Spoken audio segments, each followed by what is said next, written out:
안녕하세요. 수요 말씀 여행에 오신 여러분을 주님의 이름으로 환영합니다. 지금 세상의 모든 것이 단절되어서 사람도 만나기 어려운 시간이 되었는데요. 이때에도 변함없이 우리에게 다가오시는 분이 계시죠. 끊을 수 없는 사랑으로 다가오시는 바로 예수 그리스도입니다. 그 주님의 이름을 같이 찬양하면서 수요 말씀 여행 시작하도록 하겠습니다.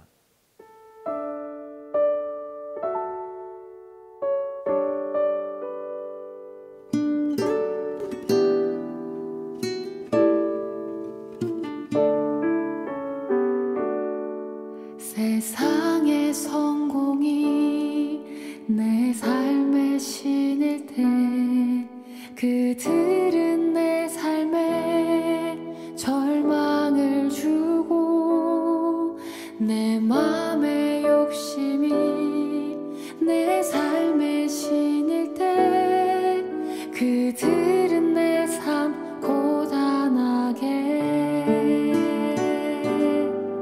내가 주인 되는 메마른 내 삶에 먼저 찾아오신 주님의 은혜 아담으로부터 오늘에 이르도록 애타는 사랑 온 땅 가득해 그래서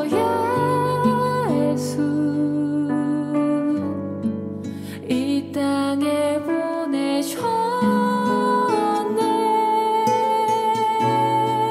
저주 아래 우리들을 살리려 나무에 달렸네.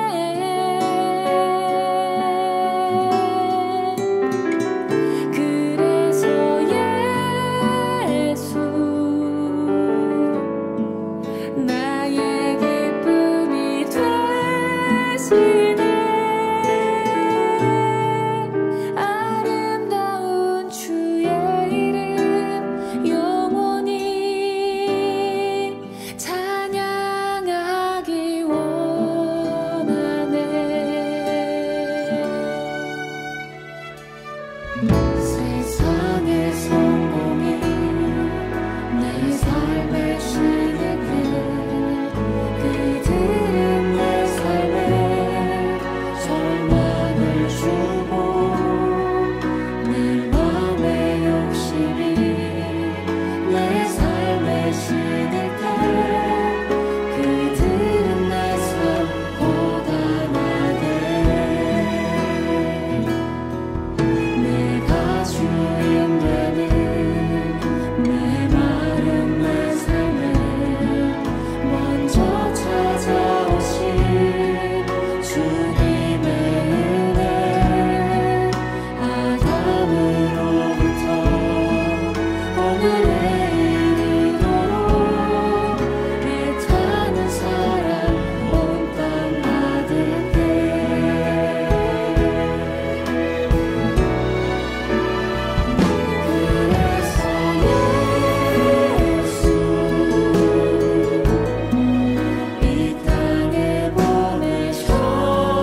찬양과 같이 예수 그리스도의 사랑이 지금도 끊이지 않게 흘러가게 하기 위하여 우리에게 주신 곳이 바로 교회인데요. 그 교회를 저희들 같이 한번 알아보겠습니다. 교회는 제가 개척교회 목사의 아들로 태어나서 저의 삶과는 뗄래야 뗄 수 없는 곳이 바로 교회입니다. 재미있는 에피소드가 하나 있는데요. 제가 어릴 때 삼형제가 교회에서 술래잡기를 할 때였습니다. 교회 숨을 데가 얼마나 많아요. 그래서 거기서 숨는데 강대상 밑에 미닫이 문이 있었습니다. 그 안에 몰래 들어가서 숨었습니다. 절대로 동생들이 못 찾을 것이라고 생각하고 너무나도 기쁜 마음으로 그곳에 있었습니다. 그런데 한참을 동생이 못 찾아서 정말 성공했구나라고 생각을 했는데 한참 후에 미닫이 문이 열리는 소리가 들렸습니다. 저는 동생이 온 줄 알고 너무나도 놀라서 가서 얼굴을 딱 봤는데 동생의 얼굴이 아니었습니다. 저희 아버지 목사님의 얼굴이었습니다. 아무 말도 안 하시고 아버지가 손짓 하나만 까딱하셨습니다. 이렇게요. 그래서 제가 엄청나게 혼이 났던 적이 있었습니다. 그러면서 저도 모르게 자연스럽게 교회는 아버지와 아들의 관계도 뛰어넘는 거구나 그런 생각을 하면서 참 거룩한 곳, 예수 그리스도가 나타나야 하는 곳이 교회라는 생각을 해보게 됐습니다. 사랑하는 성도님들이 생각하는 교회의 모습은 어떤 모습입니까? 얼마 전에 페어 처치라고 하는 글에서 보니까 이렇게 세 부분으로 나누어서 교회를 설명하더라고요. 굉장히 70년대, 80년대에는 카리스마형, 강북형 교회. 그때는 카리스마 있는 목사님이 있어야 그것이 진정한 교회다라고 이야기를 했고요. 90년대에는 무슨 카리스마냐, 부드러운 교회가 진짜 교회다 해서 강남형 교회가 생기기 시작했습니다. 강남형 대형교회는 성도들의 필요를 채워주면서 교회로 나오게 하는 것이죠. 뭐 가족 프로그램이라든지 성경 공부라든지 노인들의 여가 활동이라든지 이런 것에 도움을 주면서 자연스럽게 교회로 오게 되는 겁니다. 근데 여기에 단점은 세속화가 되기 쉽다는 거예요. 그래서 대안으로 나온 것이 2000년대에 들어서면서 무수히 많은 교회에 관한 책들은 바로 선교적 교회입니다. 단순히 선교를 하는 교회가 아니라 선교적인 삶의 현장에서 살아야 된다라는 책이죠. 이거 맞물려서 그런지 미국에도 별반 다르지가 않습니다. 교회 성장 연구소에서 평생 교회 성장을 연구했던 우리 이상훈 교수님이 이런 책을 썼죠. 리뉴 철치라는 책을 썼는데 그곳에서 갈보리 채플의 예를 들고 있어요. 그 당시만 해도 교회 앞에는 신발을 벗은 채로 교회당에 들어오지 마세요 라고 하는 팻말이 붙어 있었다고 합니다. 왜냐하면 그 당시 청년들을 가리켜서 히피 청년들이라고 불렀는데 그 히피 청년들의 특징이 맨발로 다녔다고 합니다. 그리고 헝겊조가리를 막 몸에 붙이고 다녀서 너무 더럽고 거지 같은 모습으로 다녔던 거죠. 그걸 보니까 이 목사님은 오히려 눈물이 난 거예요. 이분들이 왜 이렇게 청년들이 이런 일을 벌이게 되는가.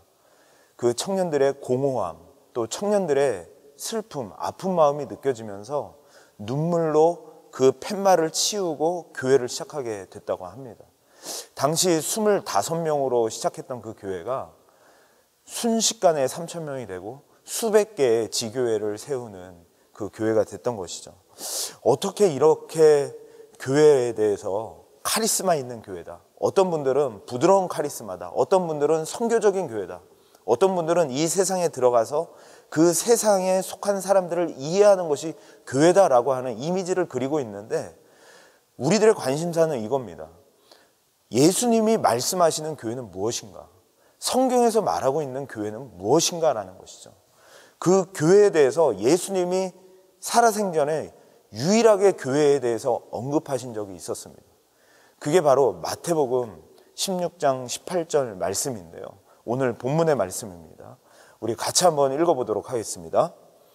또 내가 내게 이르노니 너는 베드로라. 내가 이 반석 위에 내 교회를 세우리니 음부의 권세가 이기지 못하리라.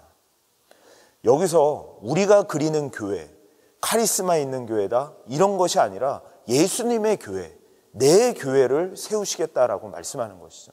그 교회는 음부의 권세가 흔들지 못하는 교회고 그 교회는 천국 열쇠를 가진 교회라는 것이죠. 그저 우리의 연약한 인간들의 모임이 아니라 이 세상을 뒤흔들어 놓을 수 있는 교회, 영원토록 변함이 없는 그 교회가 바로 예수님이 세우길 원하셨던 그 교회, 우리가 모이는 이 교회, 그 교회라는 것이죠. 그 교회를 우리가 알 때 다시 한번 우리가 흔들어 깨워 자는 아이를 깨우듯이 우리 교회가 일어나고, 우리 베델교회가 일어나고, 우리 사랑하는 성도들이 그 교회로서 일어나 정말로 이 세상을 향하여 예수님이 선포하셨던 그 교회의 모습이 다시 한번 회복되기를 원하는 것이 바로 이번 시리즈입니다. 그래서 저는 이 단어를 먼저 살펴보기를 원하는데요. 첫 번째로 이 에클레시아라고 이 교회를 예수님이 이 단어를 썼습니다. 이 에클레시아라는 것은 에크, 몸으로부터, 레시아, 모이다라는 뜻입니다. 이것을 제가 참조한 것은 70인경에서 그렇게 해석을 했더라고요. 저희들이 구약 성경을 헬라어로 번역한 것이 70인경이라고 하는데요. 그 70인경이 가장 오래된 남아있는 기록 문서로 저희들이 알고 있습니다. 그 70인경에서 이스라엘 백성들의 모임을 교회다라고, 에클레시아다라고 이렇게 번역을 하고 있는 것을 보게 됩니다. 즉 모임이 교회라는 것이죠. 특별히 제가 참조한 것이 두 가지 책이 있습니다. 뉴 테스먼트 티올로지와 우리 렉시콘, 우리 티올로지컬 월드북입니다. 이 두 책은 성경 언어의 배경과 어떤 신학적 배경으로 왔는지를 우리에게 가르쳐 주는데, 저희들이 살펴보는데 가장 중요한 서적들입니다. 이 책에서 동일하고 이야기하고 있는 것이 무엇이냐면, 당시에 에클레시아라는 이 말, 예수님이 썼던 그 교회라는 말은 교회 안에서, 공동체 안에서만 쓰여졌던 것이 아니라 로마 당시 사람들이 흔히 썼던 말이라고 합니다. 예를 들어서 3월 18일 7시에 에클레시아 국회의원들 합시다 하면 국회의원들 모임이 그곳에서 이루어지는 것이죠. 중고등부 교사들 에클레시아 합시다 하면 그곳에는 중고등부 교사들만 모여서 모임, 미팅을 하는 것이죠. 즉 예수님이 에클레시아, 내 교회다라고 얘기하는 것은 예수님이 부르신 하나님의 백성들의 모임, 하나님의 백성들이 모여진 것이 교회라는 것이죠. 그래서 첫 번째로 우리가 이 교회라고 할 때 예수님이 그리셨던 그 교회의 모습에서 잊지 말아야 되는 것은 모이는 교회라는 것입니다. 왜 모이는 교회라고 예수님이 말씀하시냐면, 사도 바울도 이렇게 표현하고 있습니다. 그가 교회가 사람들이 많이 모여 있기 때문에 질서를 지켜야 된다는 것을 이야기하고요. 그리고 화평할 것을 이야기하고, 그리고 그 안에서, 교회 안에서 성도들이 모여 있기 때문에 교회가 이루어진다는 것을 이렇게 말씀합니다. 우리 고린도전서 14장 33절 한번 같이 읽어보겠습니다. 하나님은 무질서의 하나님이 아니시오 오직 화평의 하나님이시니라. 모든 성도가 교회에서 함과 같이. 거기에 보시면 고린도후서 1장 1절도 참고로 제가 적어 놓았는데요. 함께 성도들이 모여 있는 것이 교회다라고 표현합니다.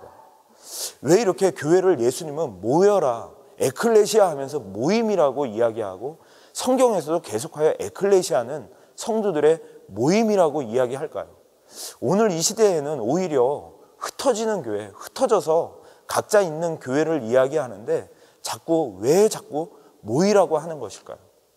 저는 그 힌트를 세코야 국립공원에 가서 발견하게 됐습니다. 세코야 국립공원은 너무나 유명한 공원이죠. 많은 전 세계 사람들이 몰려와서 그 나무의 위대함과 웅장함을 보는 곳이 바로 세코야 국립공원입니다. 근데 제가 깜짝 놀란 것이 있어요. 그게 뭐냐면, 세코야 그 나무는 뿌리가 깊지 않다는 겁니다. 근데 참 희한하지 않으세요? 뿌리가 깊지 않은데 그렇게 튼실하고 사람들이 10명이나 둘러서야 하나를 둘러설 만큼 튼실하게 오랫동안 이 나무가 그렇게 거목이 될 수 있는 이유가 무엇일까? 뿌리가 깊지 않으면 비바람이 칠 때 쉽게 쓰러지고 넘어지기 쉬운데 어떻게 그런 거목이 될 수 있었을까? 이렇게 설명하더라고요. 절대로 혼자 있는 법이 없다고 합니다. 세코야 나무는 숲을 이루고 항상 같이 있는데 뿌리는 깊지 않지만 뿌리가 뿌리끼리 서로 연결이 돼 있다는 것이죠. 그래서 교회는 우리가 생각하는 것처럼 우리는 예수님을 향한 뿌리가 깊지가 않아요. 우리가 예수를 붙들고자 하는 그 힘은 깊지가 않습니다. 근데 주님께서 에클레시아 하면서 모여라 라고 하는 것은 우리가 서로 엉켜야 된다는 거예요. 엉켜서 그것이 든든하게 세워져 거목이 되고자 하는 것이 바로 예수님이 그리고자 했던 교회이죠. 그래서 우리가 다시 한번 정리해 보면 왜 우리가 모여야 되는가? 모이는 교회를 왜 예수님이 말씀하셨는가? 믿음과 소망에 굳게 서기 위함입니다. 그래서 가장 환난과 핍박이 많았던 히브리 교회 성도들, 히브리서를 썼을 그 당시에 바울이 이런 얘기를 하죠. 너희들이 예수 그리스도를 변절하지 마라. 끝까지 주님을 믿어라. 그리고 말세라고 생각하면 생각할수록 이것에 더욱 힘쓰라 라고 이야기를 했습니다. 그게 무엇인지 같이 한번 읽어보겠습니다. 히브리서 10장 25절인데요.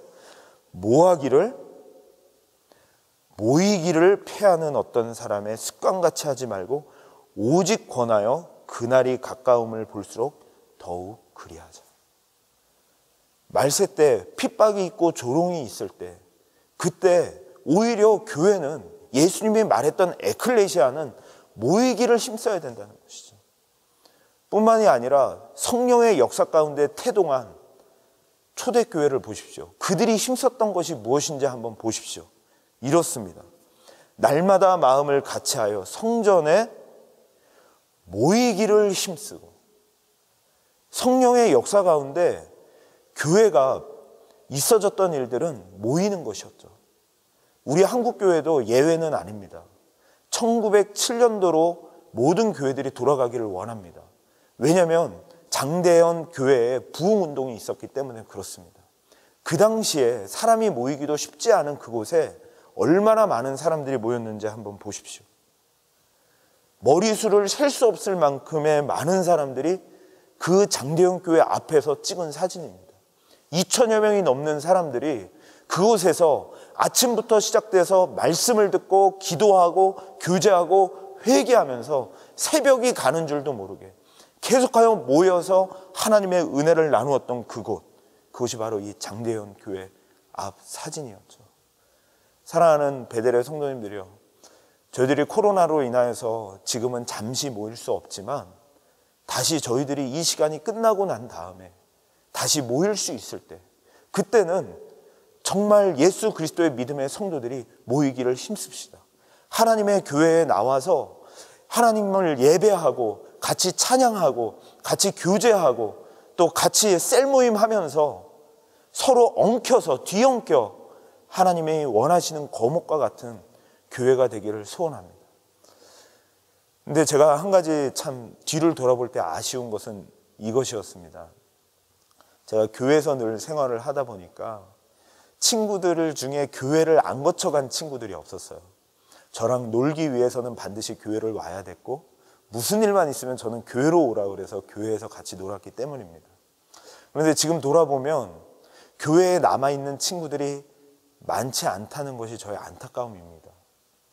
그때 제가 전할 때 예수님을 좀 전하고 예수님이 부르셨어, 예수님이 오라고 했어 하면서 제가 삶의 태도에서나 흩어진 그런 교회의 모습으로 그들에게 다가갔으면 얼마나 좋았을까. 그런데 그 당시만 해도 전도의 방법을 생각해 보면, 친구들아 우리 교회에 이쁜 여자들 많아, 우리 교회에 이쁜 후배들 많아, 그러면서 전도했던 것이 기억이 나요. 근데 그 친구들이 많이 교회에 남아있는 친구들도 있지만 그렇지 않은 것을 보게 됩니다. 그래서 그런지 이 사도 바울이 이 교회를 가리킬 때 이 에클레시아란 단어, 예수님이 쓴 이 단어를 또 다른 방식으로 쓰게 됩니다. 그게 무엇이냐면 저는 이렇게 표현하고 싶어요. 흩어진 교회.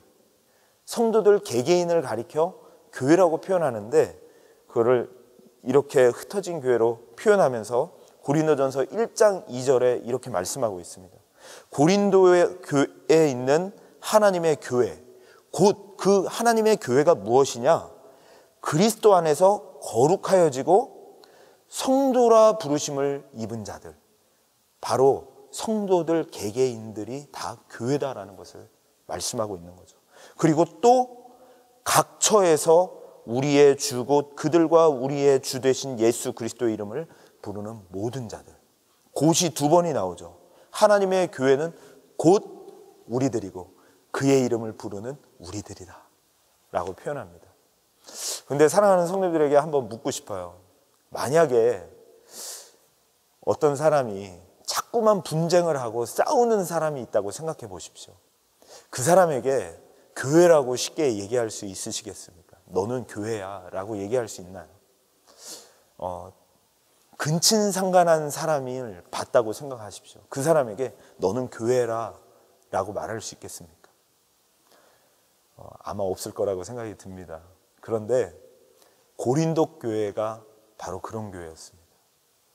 고린도 교회는 바울파다, 나는 설교자라는 아볼로파다, 나는 초대교회를 움직였던 게바, 베드로파다, 난 이 파도 저 파도 아니고 나는 예수파다 하면서 파를 지었던 곳이 고린도 교회 성도들이었습니다. 그리고 근친상간이 있었던 곳이 고린도 교회 성도들이었고요.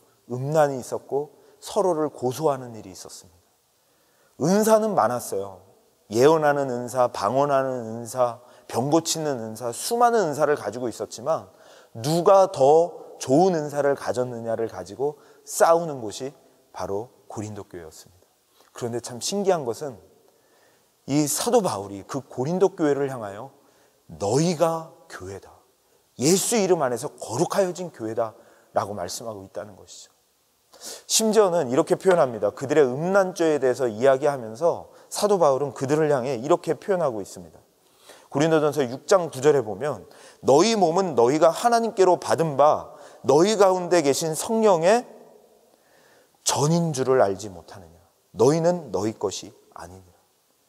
성령의 전이 되어가라, 성령의 전이 되기 위해 노력하라 라고 말하는 것이 아니고 이미 예수님이 십자가에서 죽으심으로 너희를 부르셨기 때문에 너희는 이미 성령의 전이다, 흩어진 교회다, 그렇기 때문에 전답게 살아라 라고 말씀하는 것이죠. 저희들도 그럴 때가 많을 것 같아요. 내가 무슨 성령의 전이고 내가 무슨 교회냐, 나는 맨날 부족하고 게으르고 나도 음란하고 부도덕한 생각을 하고 때로는 분쟁을 일으킬 때도 있는데 내가 무슨 교회냐 라고 생각할지 모르는데 예수 그리스도께서는 그들을 향해서도 에클레시아 라고 우리를 부르신다는 것이죠. 그 예수 그리스도의 은혜로 말이죠. 저는 마지막으로 우리 사랑하는 성도님들에게 한 분을 소개하고 싶어요. 이분도 굉장히 타락하고 부패한 삶을 살았던 분이셨습니다. 보시면 이분에 대해서 표현한 글이 있어요. 이분이 어떤 분이셨냐면 친구들과 함께 향락과 악덕의 도시 광장을 방황하며 진흙탕 속을 뒹굴렀던 자였습니다. 그는 이 친구들과 함께 뭐를 자랑했냐면 성적인 모험을 하는 것을 자랑했고 자신의 악함을 표식하게 될 일들을 마음껏 행했던 자였어요. 이분은 원래는 모태신앙이었는데요. 어머니 모니카가 굉장히 지성과 또 철학에 관심이 있는 그 아들의 재능을 보고 유학을 보내게 됩니다. 근데 홀 어머니로서 유학 생활을 감당하는 게 쉽지가 않았죠. 그래서 유학비가 끊겨지게 되고 공부를 마치지 못하게 되면서 이분이 방탕한 길로 들어서게 된 것입니다. 그런데 결국에는 이분을 통하여서 지금 우리들의 교회들의 뼈대가 세워지게 되는 사람이 되었습니다. 이분을 통하여 우리 교회들이 든든하게 붙들고 있는 교리들이 생겨나게 되었습니다. 그분이 누구냐면 바로 어거스틴이죠. 성 어거스틴. 이 어거스틴이 공부를 재개하게 된 것은 그 친척 때문에 그렇다고 그래요. 다시 지원이 되면서 경계를 했는데 철학에 관심이 있다 보니까 계속하여 신에 대한 구도자의 삶을 살게 됩니다. 그래서 마니교라고 하는 이단에도 빠지게 되고요. 또 영지주의라고 하는 또 이단에도 빠지게 됩니다. 그러다가 또 친척의 도움으로 친척이 이렇게 제안을 합니다. 암브로소라고 하는 훌륭한 설교자가 있는데 그분에게 가면 해답을 찾을 거라고. 근데 저희 지금 설교가들도 그 암브로스는 굉장히 유명한 설교가입니다. 지금도 저희들이 성경을 해석하고 또 어떻게 설교했나 볼 때 그분 거를 가끔씩 살펴보기도 합니다. 그 정도로 유명한 설교가였어요. 그런데 이 어거스틴은 이 철학에 많이 빠지고 굉장히 실망한 가운데 그저 어떻게 설교하나 그 구조와 논리를 파악하기 위해 예배 자리에 참석하게 됩니다. 근데 이게 웬일입니까? 하나님께서 그 설교를 통해 듣는 가운데 그를 만나주시고 그를 완전히 깨주십니다. 나는 내 자유를 가지고는 죄를 질 수밖에 없는 죄인이구나. 그런데 예수 그리스도께서 이 땅에 오시고 그 하나님께서 적극적으로 우리에게 오셔서 우리를 부르셔 세우셨기 때문에 내가 이렇게 은혜를 받고 내가 이 자리에 있게 되는 거구나 라는 것을 깨닫게 되면서 그 자리에서 세례를 받게 됩니다. 그래서 우리 사랑하는 성도님들도 아마 많이 들어보셨을 텐데요. 굉장히 큰 논쟁이 있게 되죠. 바로 펠라기우스와 어거스틴의 논쟁이 있게 되는 것이죠. 이 펠라기우스는 우리가 자유의지를 가지고 하나님을 선택할 수 있다는 거예요. 우리는 죄를 선택할 수도 있고 하나님을 선택할 수도 있다는 것이죠. 그렇지만 어거스틴은 맞다. 우리에게 자유의지가 있는 것은 맞다. 그렇지만 이 자유의지를 가지고 우리가 하나님을 선택하는 것이 아니라 우리는 날마다 죄를 선택할 수밖에 없다. 하나님의 액티브이고 우리는 패시브로 그 은혜, 부름을 받아야지만 교회로 설 수 있다는 것을 주장한 것이죠. 결국은 529년도 오렌지 회의 때 많은 교회 모임에서 바로 어거스틴의 손을 들어주게 됩니다. 그래서 그 방탕했던 그 한 사람 어거스틴을 예수를 만나 교회가 되면서 16세기 때 종교개혁의 뼈대가 바로 이 어거스틴의 이 논쟁이었습니다. 그리고 지금까지도 교회가 붙들고 가며 하나님 앞에 바른 교회로 서기 위해서 붙들고 있는 이 교리가 바로 이 어거스틴의 이 교리입니다. 참 놀랍지 않습니까? 그런데 여기서 멈추지 않습니다. 이 어거스틴이 있을 때 로마가 413년도에 패망을 하게 됩니다. 아주 멸망을 하게 되죠. 그때 많은 주위의 사람들이 로마의 패망의 원인을 교회로 전환했고 국교화가 되며 로마가 패망했다는 이야기를 듣게 됩니다. 그때 어거스틴이 가장 유명한 책을 쓰죠. 지금도 정치와 교회에 대해서 이제 역할에 대한 혼란이 있을 때 반드시 읽어야 되는 책이죠. The City of God, 신국론입니다. 그때 그 신국론을 통하여서 교회와 이 세상 나라를 구분하여 드러나게 되는데요. 그거를 16세기 때, 15세기 때 종교개혁가들이 그 책을 번역하면서 넣었던 사파가 있습니다. 그걸 보면서 잠깐 좀 설명을 드릴게요. 사파에 보면 그 위에는 어거스틴이 글을 쓰고 있습니다.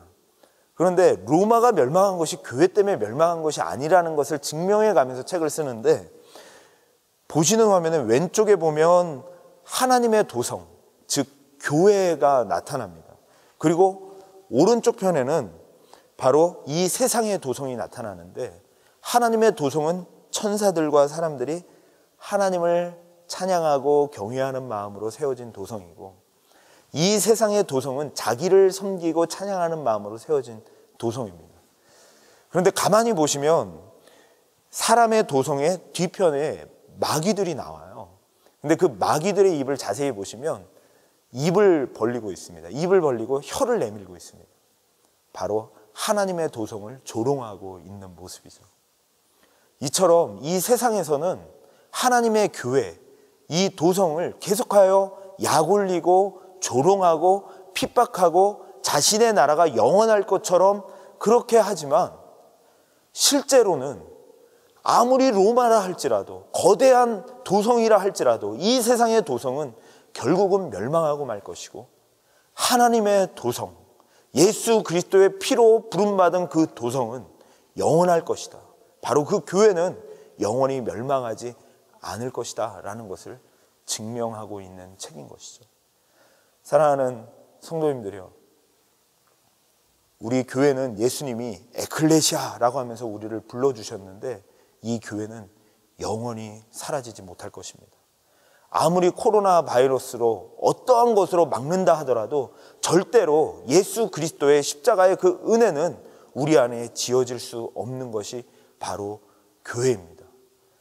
성경책을 아무리 많이 불살랐던 그 로마 시대, 역사선상에서 기독교를 없애기 위해 수많이 노력하고 증명하기 위하여 노력해왔던 그 노력들이 다 물거품이 되어졌습니다. 결국은 로마가 멸망하고 교회가 살았습니다.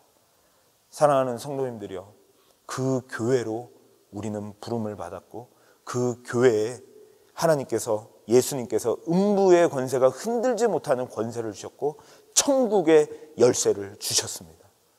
모이는 교회, 흩어지는 교회, 그것이 바로 예수님이 그리셨던 교회의 모습이었습니다. 우리 사랑하는 성도님들이여, 이 시간에 같이 기도하면서 저희들이 나아갔으면 좋겠는데요.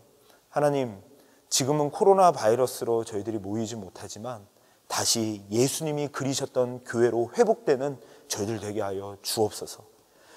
다시 모일 수 있을 때 모이기를 힘쓰는 제가 되게 해주시고, 지금 흩어져 있을 때 저희들이 있는 그곳에서 정말로 자녀들에게, 남편에게, 아내에게 흩어진 교회로서의 모습을 보일 수 있는 이 시간 되게 하여 주셔서 정말로 아무도 막을 수 없는 영원한 하나님의 도성인 교회의 모습이 모이나 흩어지나 계속되는 우리 베델교회, 우리가 되기를 소망합니다.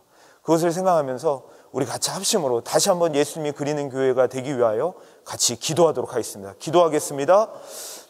주여, 하나님 아버지 도와주시고, 음부의 권세가 깨지지 못하는, 하나님 아버지 이 세상이 흔들지 못하는 하나님 그런 교회로 다시 한번 일어서게 해주시고, 우리의 믿음은 연약하여 넘어질 수 있지만 흔들리지 않는 하나님 엮여진 하나님 교회로 다시 한번 거목들로 일어서는 저희들 되도록 인도하여 주시옵소서. 그런 베델교회 되게 하여 주시옵소서. 하나님, 타락하고 방탕한 자녀들조차도 하나님이 붙드시고 인도해 가시는 것이 교회이기에 이 교회를 통하여 다시 한번 세워지는 은혜가 있도록 인도하여 주시옵소서.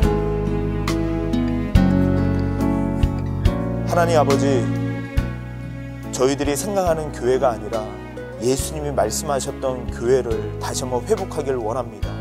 그 교회는 모이기를 힘쓰는 교회였고 흩어진 바로 내가 교회였습니다.